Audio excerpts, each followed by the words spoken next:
Dear students, in this question, what is the voltage and current of each resistor at steady state of the system?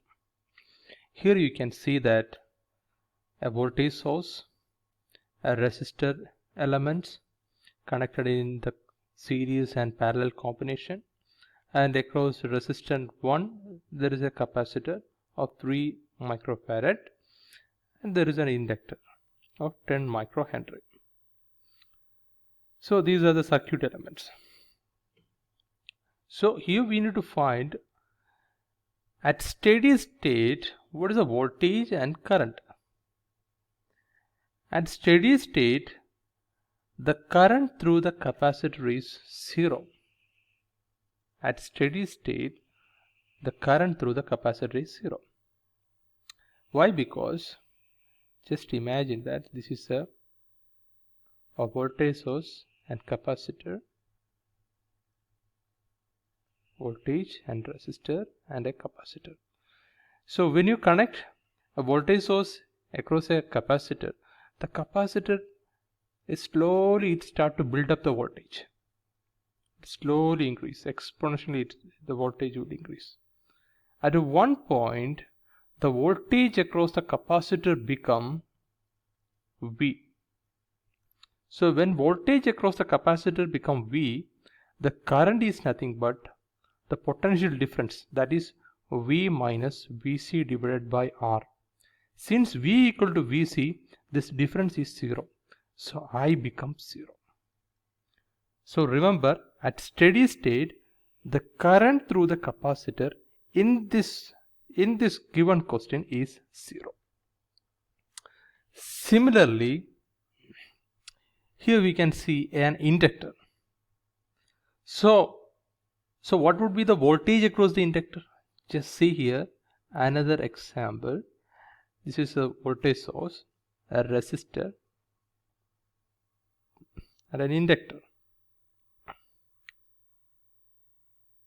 So this is the current flow through this resistor and inductor. This is R and this is L. Initially the inductor will oppose the change. If there is a switch, just imagine that here a switch. If I close the switch, inductor will oppose the change.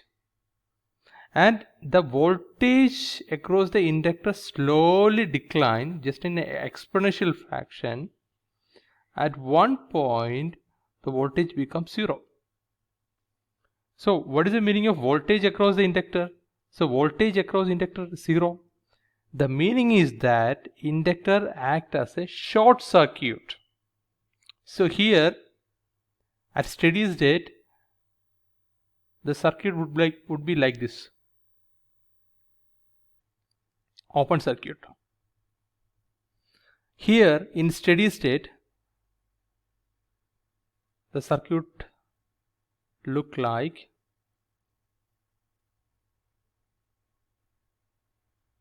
that is short circuit. So remember, whenever you do such exercises, just remember that the current through the capacitor becomes 0 at steady state. At steady state implies t tends to infinity. When time progresses and the system becomes stable, when system attain the stability, a stable state, that means all the transient terms are died out. So at that point the capacitor behave like an open circuit, whereas an inductor behave like a short circuit. Now it is very simple to solve this exercise. So you can remove this capacitor from here, and similarly you can short circuit this inductor here. Now we will modify this circuit and let's see. See the changes. The capacitor, here there was a capacitor, now the capacitor is gone. Here there was an inductor, now inductor is out. So these are the changes. Now it is very simple to solve this circuit. So just imagine this is I and two branches, I1 and I2. Now what is the equivalent circuit? This 330 both are connected parallelly. So the equivalent resistance is 30 into 300 divided by 30 plus 300. So the answer is 27.27 ohm. So we can replace this circuit again. A 10 volt voltage source, a resistor, and equivalent resistor, R equivalent. So this one here R1 is 200 ohm and this R equivalent is 27.27. Now what is the current? The value of voltage source is 10 volt. The current is voltage divided by the entire circuit resistance, that is 200 plus 27.27. The answer is 0.044. So finally we found the value of I. Now we need to find the value of I1 and I2. Now I am considering only this part. I use this parallel combination of resistors. I am going to find the value of I1 and I2. Now see this circuit, the part of the circuits. So what is the I times R equivalent is I1 R3, or that is also same as I2 times this resistor, that is R2. So we know R equivalent. So the R equivalent is R1, that is R3 R2, R3 R2 all divided by R3 plus R2, that is equal to I1 R3. So what is I1? I1 is I times R2 divided by R3 plus R2. So now let us find the value of I1. The value of, that is I, the value of I is 0.044. 0.044 times R2. The value of R2 is 30. 30 all divided by R2 R3, 330. The answer is 3.63 milliampere. Similarly, I2 is, so just erase this one and put here I2 into R2. Now we can strike it off R2 and R2.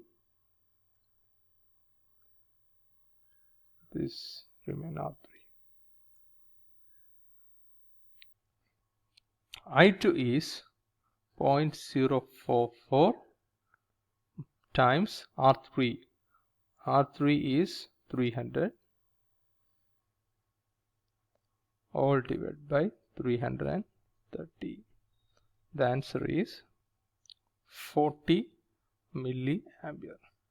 Now it is very easy to find what is the voltage across each resistor. So what is the voltage across the resistor R1? That is I times R1 is the voltage across R1. Let us find.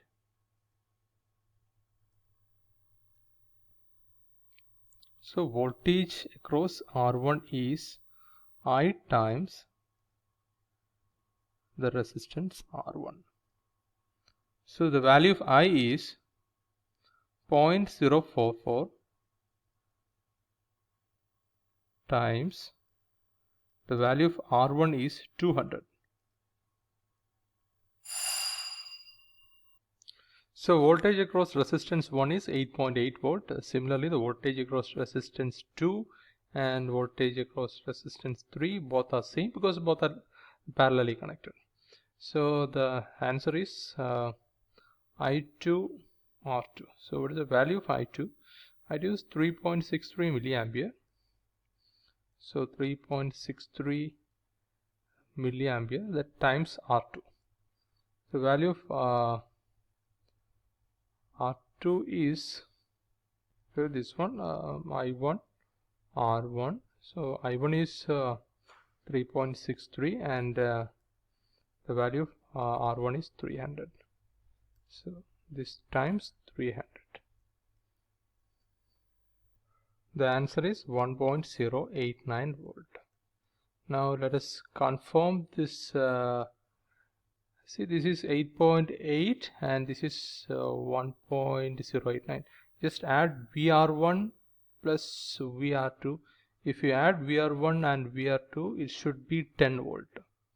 So if we add these two, we are approximately getting around 10 volt. So finally we found the solution.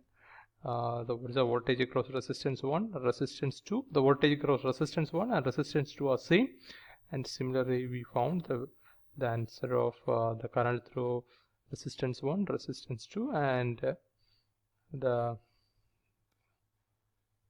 that's so just remember that at steady state the voltage across the current through the capacitor is 0. Capacitor acts as an open circuit, whereas at steady state the inductor acts as a short circuit.